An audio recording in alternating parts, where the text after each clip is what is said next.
Baik pendengar dan pemirsa, Assalamualaikum warahmatullahi wabarakatuh. Kita berjumpa kembali di kesempatan kali ini bersama kami RRI Tarakan. Halo, apa kabar Anda? Senang sekali kita berjumpa kembali di Mozaik Indonesia. Saya Ayu kemarin akan menemani Anda tentunya di kesempatan kali ini. Kita akan ngobrol santai bersama dengan narasumber kita yang sudah hadir di kesempatan kali ini. Tentunya kalau misalnya kita berbicara seputar UMKM. Di Kota Tarakan, UMKM ini sangat maju sekali.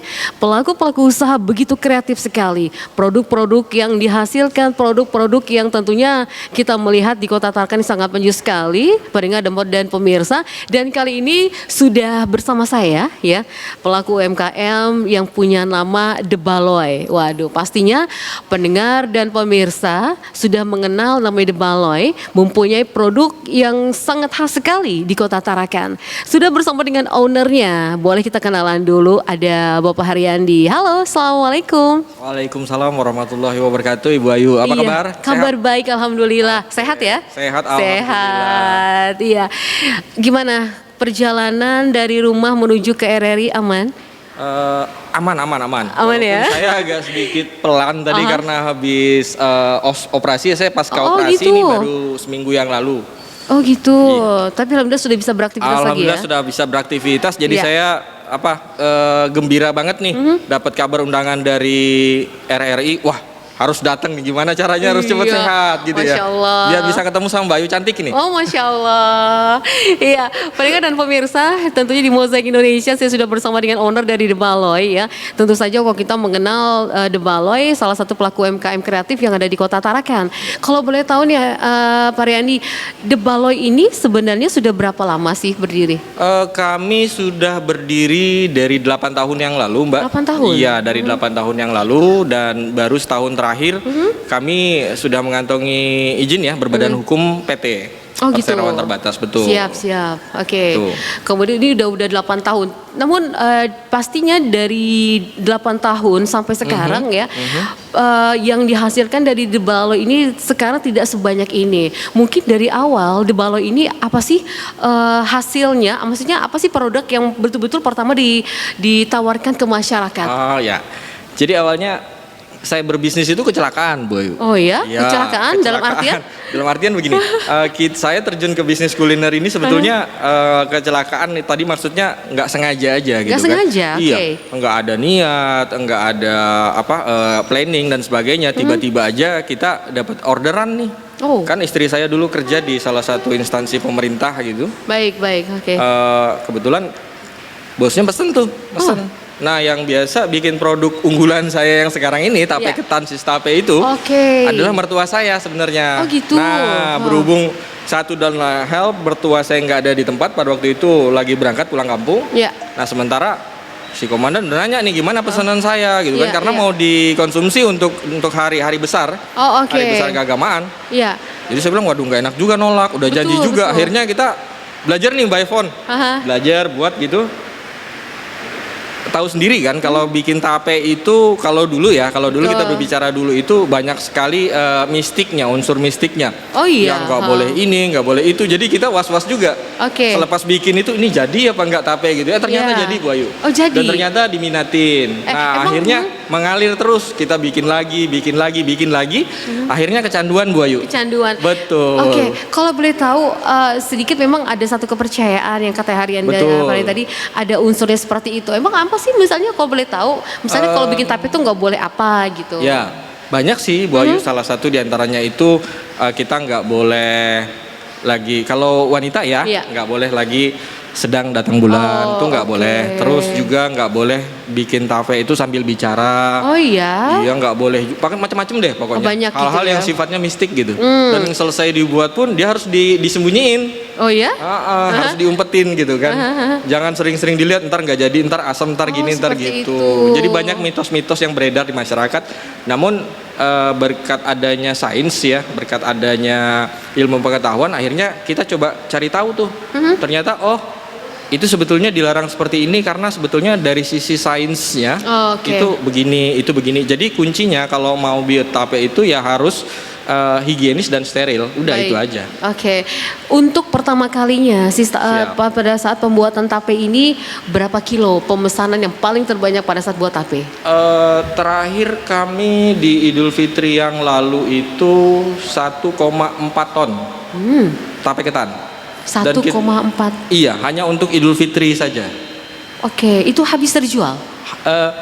Sebetulnya kurang. Oh iya? Iya, jadi kita sistemnya dari awal Ramadan itu sudah PO ya, pre-order gitu. Nah, dan itu pemesanan untuk hari H. Hari H Lebaran Idul Fitri. Pesanan lebih dari itu. Tapi sanggupnya kami hanya memproduksi 1,4 ton. 1,4 ton, luar karena biasa. Beda sekali dengan produk-produk lain yang bisa dibuat jauh-jauh hari. Kalau tape ini ya 3 hari sebelum dikonsumsi memang sudah harus dibuat. Betul. Lewat dari itu udah nggak layak konsumsi. Oke, luar biasa sekali. Iya, kemudian setelah dengan usaha dari awal tape, kemudian terus beranjak itu maksudnya ada ide-ide tuh dari mana? Misalnya pengen buat yang frozen dan seperti yang ada di depan kita ini. Itu awalnya seperti apa? Bukan hanya fokus ke tape aja. Iya, jadi kalau The Baloi itu fokus memang pada hal-hal yang sifatnya fundamental ya, Mbak Ayu. Hal-hal yang sifatnya fundamental. Jadi kita bagaimana mencoba meng-create semua yang berbasis komoditas lokal Kalimantan Utara kita coba create. Kenapa? Karena satu, dari sisi bahan baku dia murah. Kedua, kita punya keunikan tersendiri dari komoditas itu. Satu contoh adalah seperti kopi Malinau, terus ada beras krayan, bandeng kita dan lain sebagainya. Nah, itu merupakan satu keunggulan yang memang sangat-sangat bagus banget untuk kita jual keluar gitu ya. Punya apa ya, bergaining kalau kita promosikan keluar, nggak hanya di lingkup Tarakan atau Kalimantan Utara aja. Itu bahkan sampai hari ini dari yang awalnya tadi tape doang, kita terus 8 tahun berjalan sekarang sudah memiliki sekitar 42 item produk. 42 item. 42 item produk. Luar biasa sekali. Dan itu setiap hari diproduksi atau memang ada waktu tersendiri? Kita produksi setiap hari di pabrik kita di Jalan Diponegoro ya. Setiap hari itu bergantian produknya. Jadi yang stoknya menipis kita produksi hari ini, besok ganti lagi, besoknya ganti lagi. Nah, yang terbaru dari kita itu ada produk Ritot. Ini teknologi baru yang kalau di Kalimantan baru kita yang punya nih. Boleh yang mana? Saya lihat dong yang mana? Yang kotaknya warna coklat. Iya, betul. Nah, ini masih kemasan prototipe Bu Ayu karena masih fresh ya. Produk fresh banget. Jadi produk yang sekarang ada di tangan Bu Ayu ini adalah produk Ritot yang ready to eat. Iya, jadi Bu Ayu nggak perlu repot-repot lagi masak, dan produk ini bisa awet atau tahan di suhu ruang sampai dengan 2 tahun. Oh gitu? Iya. Oh iya, wow. Oseng paru sapi ya? Iya, selain oseng paru sapi kita juga ada oseng cumi, terus ada oseng udang, oseng kerang dan lain sebagainya. Dan termasuk juga kita ada bandeng presto. Ini? Iya, betul. Oh ini, kalau ini tahan berapa lama ini? Sama, tahan 2 tahun juga di suhu ruang. Oh gitu, 2 tahun di seluruh ruangan ya. Masya Allah. Jadi memang dari The Baloi ini terus mencari ibaratnya inovasi-inovasi yang seperti ini. Ada oseng sapi yang awalnya cuma tape aja gitu ya kan. Sekarang sudah ada bandeng presto, ada oseng ini paru sapi, dan tentunya masih banyak lagi gitu. Dan saya juga salah satu penikmat gitu ya. Maksudnya udah mengetahui bagaimana rasanya gitu dari The Baloi itu sendiri. Namun untuk yang seperti yang terbaru ini, bagaimana untuk pecintanya ataupun penikmatnya? Apakah banyak banget penikmatnya atau yang sudah mengenal produk ini gimana nih? Kalau untuk penikmatnya sebenarnya cukup banyak Bu, cukup banyak. Cuman memang masyarakat kita perlu edukasi, makanya saya sangat appreciate banget untuk RRI telah mengundang saya. Jadi ini sebagai sarana juga. Sarana buat kami pelaku usaha dalam rangka mengedukasi pelanggan ya, mengedukasi pelanggan. Bu Ayu coba baca judulnya itu, oseng paru sapi plus apa coba? Mana ini? Plus apa ini? Sebentar. Ini maksudnya untuk apa? Oseng paru sapi plus nasi adan krayan. Jadi produk kita itu udah komplit, ada lauk, ada nasinya. Tuh. Dan itu tahan di suhu ruang sampai dengan 2 tahun. Jadi Bu Ayu besok-besok kalau traveling cukup bawa produk saya aja. Udah include semua di dalam. 1, 2, 3, 4, 5, 6, 10 jangan lupa ya. Iya. Jadi nggak perlu repot-repot lagi kita kalau mau hiking untuk mahasiswa yang pencinta alam gitu, nggak perlu repot-repot lagi, udah bawa produk saya aja udah komplit tuh. Pengen lauknya apa, udah ada nasinya. Oh, udah nasinya. Tahan berapa lama? Tahan 2 tahun. Dan nasi dan lauknya terpisah, Bu Ayu. Iya, oh gitu. Oh, nasi sama lauknya LDR ya? Iya, LDR-an mereka. Gitu. Iya, jadi pendengar dan pemirsa kalau misalnya ini udah siap saji gitu ya kan. Dan ini aman gitu, dan juga udah komplit sama nasi atau beras dari Krayan ya. Luar biasa sekali. Oke, ngomong-ngomong, produk ini udah jalan kemana aja? Terakhir kemarin saya bawa ke Jakarta. Jadi saya 2 minggu yang lalu itu ikut event Ina Bayer. Wah, ternyata peminatnya luar biasa, banyak sekali. Banyak sekali. Let's see, terakhir saya lihat itu di Jakarta memang banyak produk-produk serupa, teknologi yang sama dengan produk kami, tapi produk kita punya kekhasan atau keunggulan tersendiri, Mbak, seperti bandeng presto kita. Bandeng presto kenapa gimana? Nah, kita punya ada 5 kelebihan di sini. Yang pertama, bandeng kita tidak bau lumpur, ukurannya jumbo, dan ini tanpa pengawet, tahan di suhu ruang dan lain sebagainya. Oh, seperti itu. Iya, jadi walaupun di kota-kota besar itu banyak sekali produk-produk sejenis ya, kalau namanya bandeng presto yang terkenal pasti kita tahu Juana ya, tapi kita juga punya nih bandeng presto, juara namanya. Juara, oke. Masih di atasnya Juana kalau kita punya, Pak. Oke, baik.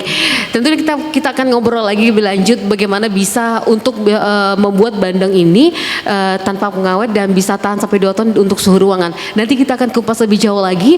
Namun sebelum itu kita break sejenak, kita dengarkan dulu yang berikut ini. RRI Digital dengan tampilan baru, berbagai konten kolaborasi dari berbagai program nasional, termasuk siaran visual langsung, siaran radio langsung, daftar putar musik, podcast, berita video, dan berbagai fitur interaksi pengguna dalam permainan. Berbagai konten menarik seperti suka, komentar, dan berbagi, serta obrolan langsung dengan penyiar dan pengguna. Pesan langsung dan fasilitas obrolan pribadi antara pengguna aplikasi juga tersedia. RRI Digital tersedia di Google Store dan App Store. RRI Digital. RRI Net. Kami hadir dengan ragam informasi, dialog interaktif, dan hiburan. Dari Pro 1, Pro 2, Pro 3, Pro 4, dan Voice of Indonesia. RRI Net di IndiHome TV, aplikasi RRI Digital, dan portal berita rri.co.id. RRI Net, tonton yang Anda dengar. RRI Net, tonton yang Anda dengar. Pendengar dan pemirsa masih bersama kami di Mozaik Indonesia RRI Tarakan. Dan pendengar, kita masih ngobrol dong tentunya bersama dengan The Baloi. Tentunya tergabung dalam UMKM di Kota Tarakan selaku pelaku usaha yang kreatif sekali, mengawali dengan pembuatan tape hingga sampai saat ini banyak sekali yang dihasilkan, ada 42 item ya Pak Andi ya. Betul. Oke. Namun gini, semua ini memang tidak mudah, semua ini tidak instan begitu saja.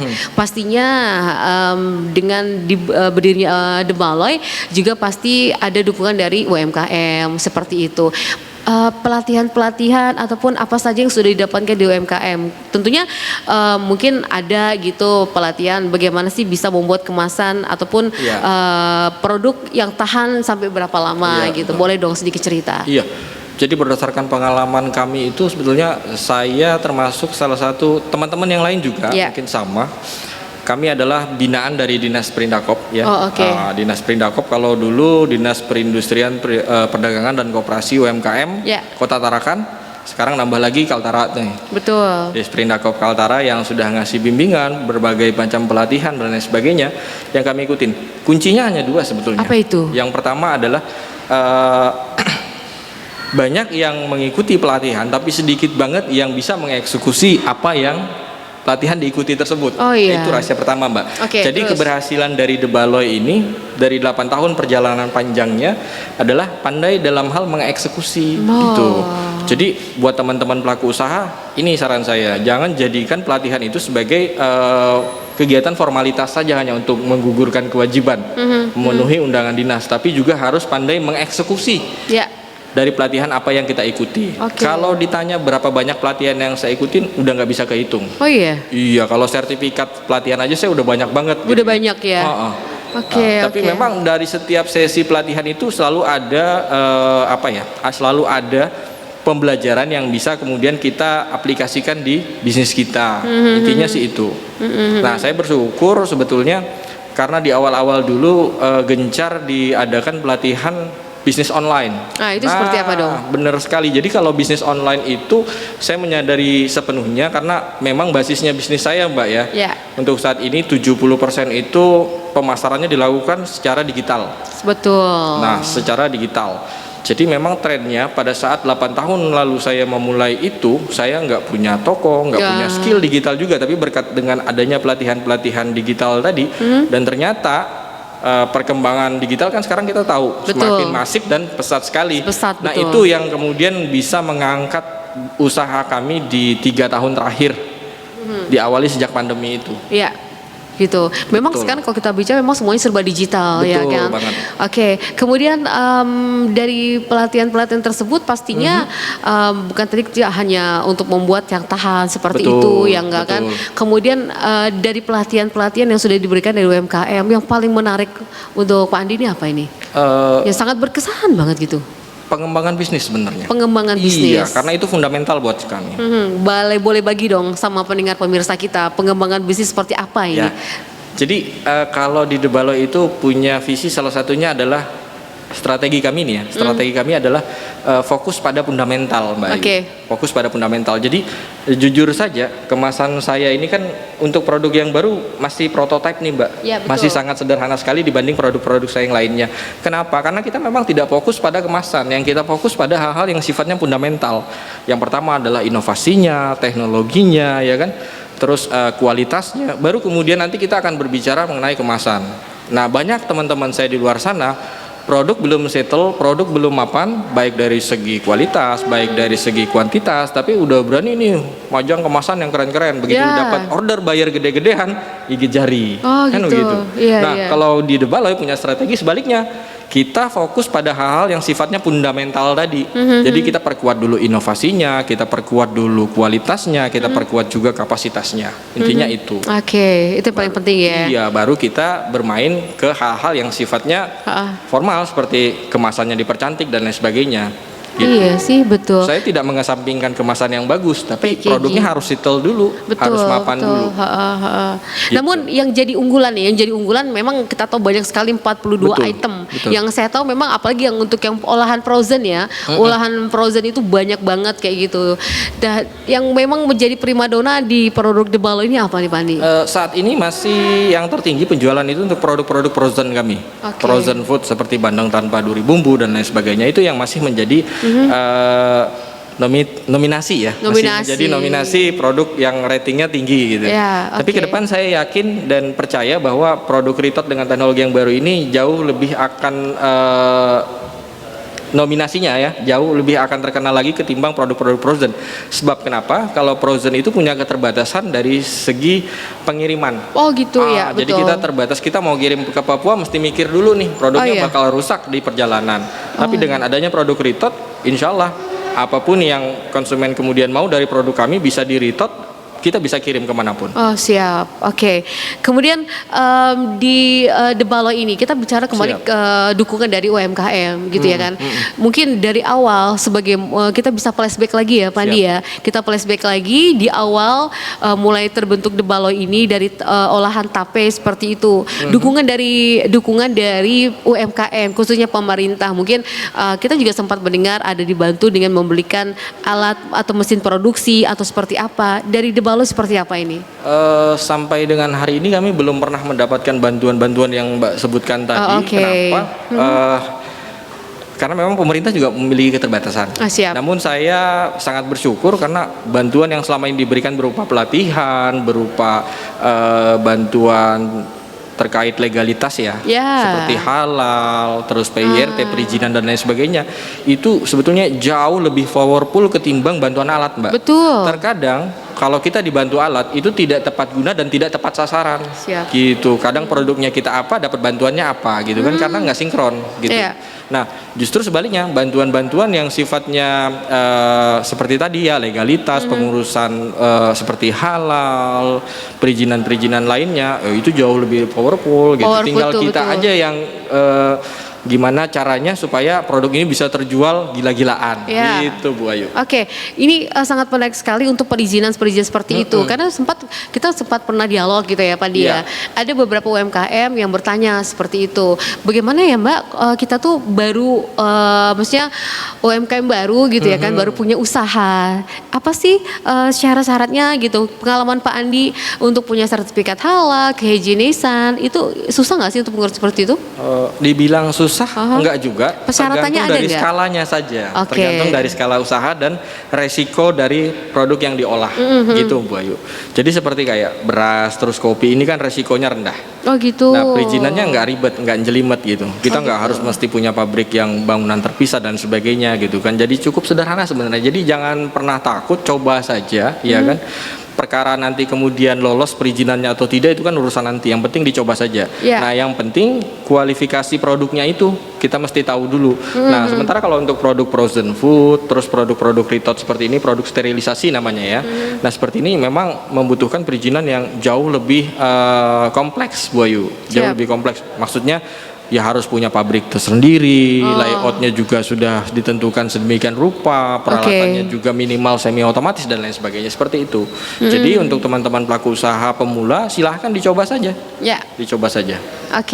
Iya, jadi memang dari skalanya juga dilihat seperti itu ya kan. Jadi memang untuk para pemula yang baru saja mungkin punya bisnis di UMKM ataupun pelaku usaha lainnya mungkin bisa mencoba seperti itu. Pengalaman dari Pak Andi sendiri. Ini produk-produknya ada kopi, ada beras. Ini lucu banget ya.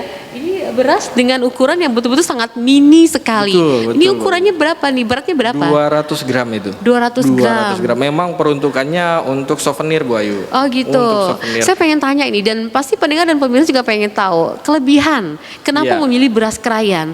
Kelebihannya apa ini Pak? Kelebihannya banyak sebenarnya. Satu, selain dia organik, yang kedua juga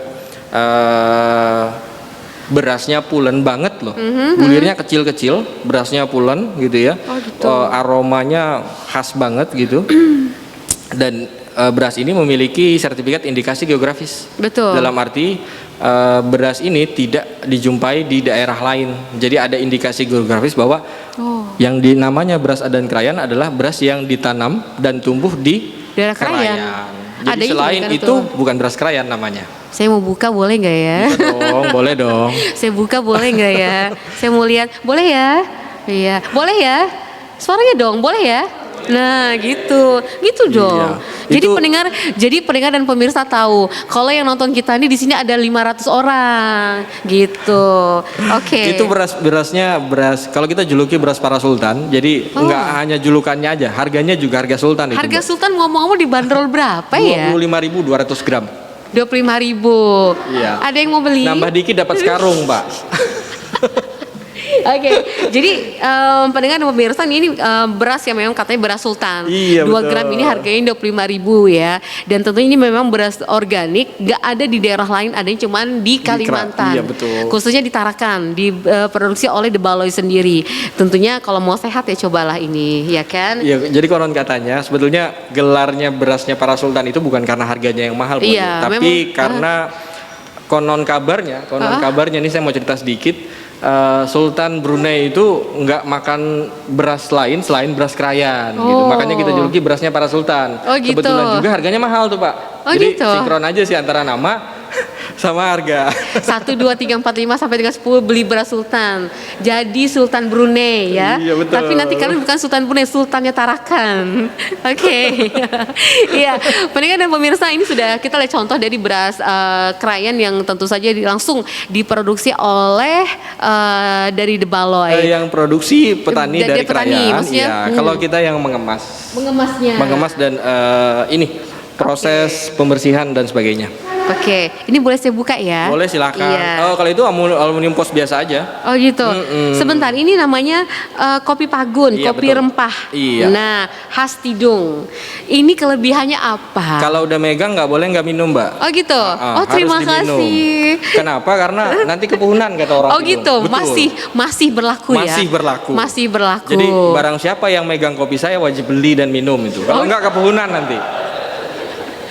tolong dibuatin gitu kan. Oke. Iya, jadi di daerah kita Kalimantan Utara khususnya warga Tidung ya, warga pesisir itu punya semacam apa ya? Tradisi bahwa kalau ditawarin kopi nggak boleh nggak diminum, nanti kepunan itu apa ya, nanti kita dapat bala. Iya. Entah itu kecelakaan, entah itu apa, entah itu amit-amit apa, ya. seperti itu. Jadi jangan lupa dibeli dan diminum ya Bu Ayu, nanti kepunan. Oke. Main mata aja gitu. Itu kemudian ini kopi rempah. Ini yang diproduksi langsung oleh De Baloy gitu. Iya. Kalau itu langsung kita produksi. Jadi saya punya suhunya yang memang asli orang Tidung ya, orang tua, dan resepnya itu beliau yang share ke kita. Jadi open resep. Ya udah kita produksi sesuai dengan resep yang ada itu. Oh gitu. Jadi kalau di warga pesisir Tidung itu yang mayoritas profesinya adalah nelayan. Oke. Jadi kalau sore pulang dari melaut itu kadang kondisi dingin, badan apa gitu, biasa dibuatin kopi Tidung ini, kopi khas Tidung ini, kopi rempah yang ada jahenya, kapulaga itu kan aromanya memang kencang untuk membugarkan tubuh. Nah, jahe untuk menghangatkan dan sebagainya. Beda dengan kopi jahe yang ada di pasaran, yang mana komposisinya mungkin lebih dominan jahenya. Kalau kita enggak, tapi perpaduan dari rempah-rempah aromatik, jadi diminum menghangatkan badan, aromanya menyegarkan tubuh. Oke. Iya, baik. Pendengar pemirsa mungkin bisa dicoba kalau jalan-jalan ke Tarakan, harus wajib mencoba kopi rempah dari De Baloy. Oke, sebelum kita lanjut lagi, kita masih banyak yang pengen kita obrolin bersama dengan owner dari De Baloy. Kita akan jeda dulu yang berikut ini.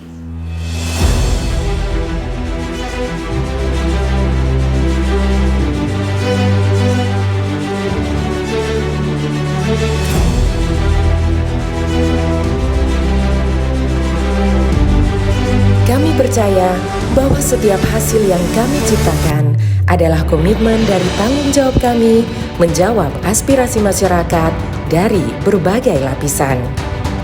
Perubahan menuju masa depan yang lebih baik, menciptakan mimpi menjadi kenyataan. Mimpi dari banyak orang dan memberikan solusi untuk kemudahan. RRI merupakan sosok lembaga penyiaran publik pertama di Indonesia yang hadir dalam berbagai lapisan masyarakat dari Sabang hingga Merauke. 78 tahun perjalanan kami menembus khatulistiwa dan perkembangan teknologi. Konsisten dalam melayani masyarakat dengan kekayaan informasi dari berbagai aspek kehidupan dari dalam dan luar negeri.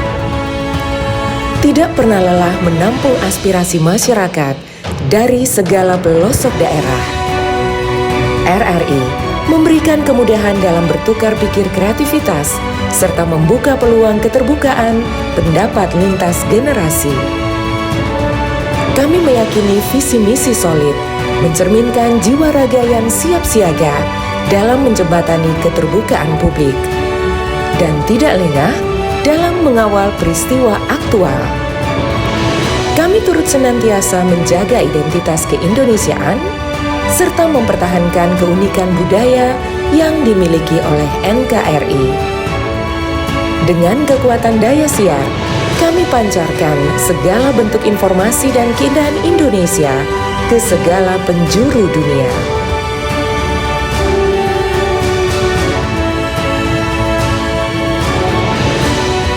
Kami adalah mitra untuk membangun masa depan. Kami terus menatap ke depan untuk berinovasi mengembangkan visi besar demi Indonesia yang lebih baik.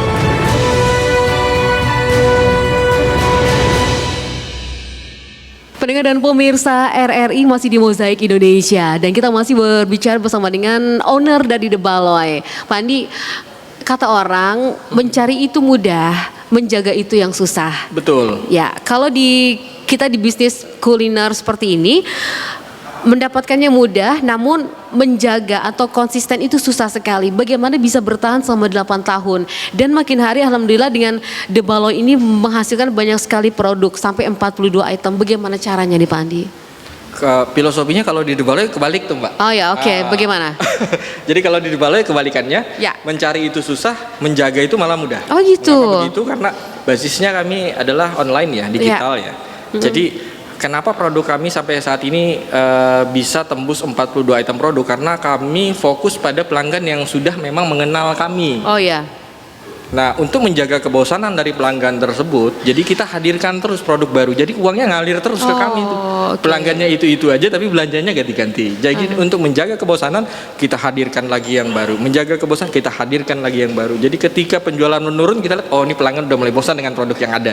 Kita inovasi lagi, kita gali lagi, kita hadirkan lagi yang baru. Seperti itu. Seperti itu. Karena apa? Karena budget untuk mencari pelanggan baru itu cost-nya sangat gede banget. Untung hari-hari manggil gratis nih Pak. Kalau bayar, wah saya nggak sanggup nih. Oh gitu, ya. Untuk menggait pelanggan baru di Facebook saja kita harus ngeluarin budget yang nggak sedikit loh Bu Ayu. Iya.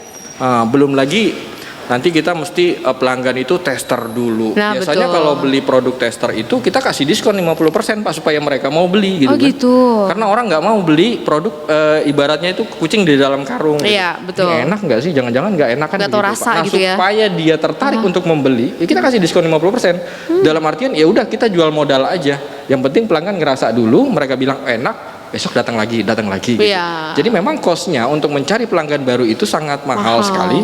Jadi kalau strategi di The Baloi lebih baik kami menjaga ketimbang mencari. Oh gitu. Seperti itu. Oke. Berarti kalau misalnya untuk konsisten udah oke lah ya. Iya, untuk makanya saya bilang konsisten. tadi sama teman-teman, kita jangan fokus pada hal yang sifatnya remeh-temeh gitu, kayak mempercantik kemasan dulu, sementara kualitasnya masih abal-abal kan gitu.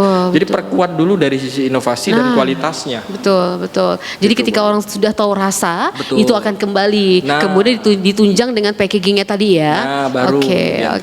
Iya. Namun yang terakhir nih, Pak Andi, apa yang bisa dipetik dari perjalanan 8 tahun ini ya? Ibaratnya kita berbagi dengan pengusaha atau pelaku UMKM lainnya, sehingga ketika kita sudah mulai usaha, apapun yang kita hasilkan, apapun yang kita dapatkan itu kita harus bisa mempertahankan, dan kita juga harus bisa menciptakan lebih banyak lagi produk dan tetap seperti Pak Andi bilang menarik konsumen untuk lebih banyak lagi. Jadi yang bisa saya tarik kesimpulan saya dari betul. 8 tahun perjalanan kami di The Baloi ini sebetulnya pertama bahwa kita harus melek teknologi, itu intinya. Yes. Tidak hanya teknologi digital tapi juga teknologi hal lainnya, termasuk juga terkait dengan manajemen produksi kita, gitu kan. Jadi harus teman-teman itu pelaku usaha pemula itu melek terhadap teknologi gitu. Nah, dimana sekarang ini kan kita tidak hanya kepentok mainnya itu goreng-gorengan, rebus-rebusan, terus oven-ovenan, bakar-bakaran kan tidak terbatas seperti itu. Cobalah kita explore lagi apa nih yang bisa kemudian kita bisa bermain di frozen food. Setelah goal di frozen food kita bisa main lagi di produk sterilisasi dan sebagainya. Jadi kesimpulannya adalah apa? Pertama, kita harus melek teknologi, tidak hanya teknologi digital tapi juga teknologi dari segi manajemen sistem produksi. Itu yang pertama. Yang kedua adalah perkuat lini pemasarannya. Nah, pertanyaannya saya untuk Mbak Ayu nih, spesial untuk Mbak Ayu, kenapa Singapura jauh lebih kaya daripada kita Indonesia, padahal dia tidak memiliki sumber daya alam? Iya, karena pemasarannya seperti itu. Nah, karena posisinya Singapura itu adalah sebagai pemasar, dia sebagai penjual. Jadi Singapura nggak punya sumber daya alam apa-apa, tapi mereka jago marketing, mereka jago jualan. Itulah. Jadi ketika ditanya siapa nih yang lebih kaya, orang yang pandai membuat atau orang yang pandai menjual? Otomatis jawabannya adalah orang yang pandai menjual. Betul. Ya, itu. Nah, kadang teman-teman terlalu fokus di dapur. Ya kan? Dia yang belanja, dia yang produksi, yang ngupas bawang dia juga, yang antar ke toko dia juga. Akhirnya apa? Nggak fokus pada penjualan, hanya mengharapkan retail, di mana tempat dititip produknya aja yang menjual. Retail juga nggak mau tahu bukan produk kamu aja yang saya jual kan, banyak juga gitu. Jadi nggak mungkin dia mau terus-terusan promosiin produk-produk kita terus gitu. Jadi harus kitanya, harus pemilik usahanya yang gencar melakukan promosi itu, yang melakukan jualan. Jadi buat teman-teman jangan deh terlalu fokus pada produksi, karena itu bisa kita delegasikan, kita bisa rekrut atau hire karyawan ya, 1 atau 2 orang tergantung kapasitasnya, itu yang penting. Nah, kita fokusnya di marketingnya, di pemasarannya, itu yang kedua. Terus kesimpulan yang ketiga adalah jangan lupa ada Allah Subhanahu wa Ta'ala. Pasti. Ya, jadi jangan lupa berdoa, karena sehebat apapun kita, sebesar apapun modal yang kita miliki, harus ada campur tangan yang maha kuasa. Betul. Supaya bisnis kita berkah, bisnis kita bisa bermanfaat bagi banyak orang. Itu intinya. Oke. Jadi memang cukup sangat-sangat masuk akal sekali yang tadi bilang Pak Andi bilang, yang katanya kalau kita jangan terlalu fokus di produksi, kita carilah untuk orang yang mungkin bisa mengolah, membantu kita. Betul. Yang bagaimana kita memproduksi sebanyak apapun, tapi kalau tidak ada yang memasarkan, ya kan, tidak ada yang mengenal produk kita, bagaimana produk kita bisa terjual? Betul sekali. Ya kan, betul, luar biasa sekali. Baik. Pendengar dan pemirsa RRI Tarakan, obrolan kita di kesempatan kali ini sangat menarik sekali ya. Mulai dari merintis dari awal dengan produk yang dikenal dengan tape tadi, sehingga dan sampai saat ini sudah dikenal bukan hanya di Kalimantan tapi sudah di luar kota. Produk-produk dari The Balai udah jalan-jalan juga, dan sudah banyak sekali sertifikat pelatihan dari ownernya. Dan ini produk-produk mungkin yang bisa kalian lihat ini hanya beberapa saja, ya kan. Namun di belakang itu banyak sekali produk-produk dari The Balai yang tentunya ada yang frozen food. Nah, kalau ketika Anda jalan-jalan ke Tarakan, jangan lupa mampir di UMKM Kota Tarakan, cari The Balai. Kalau Anda ingin menikmati kopi Pagun, kalau Anda ingin menikmati oseng paru dan beras karain juga ada, dan masih banyak lagi, ya kan. Oke, Pak Andi, terima kasih. Sama-sama Ibu Ayu. Oke, saya juga terima kasih banyak. Sukses selalu. Amin, ya kan. siap. Bagaimana tetap bisa mempertahankan konsumen, ya kan, dan tetap menjaga konsisten dengan rasa yang ada. Oke, baik. siap. Terima kasih pendengar dan pemirsa RRI Tarakan. Demikian Mozaik Indonesia sudah menemani kita di kesempatan kali ini. Saya Ayu Kumadang pamit, dan kami ucapkan wassalamualaikum warahmatullahi wabarakatuh.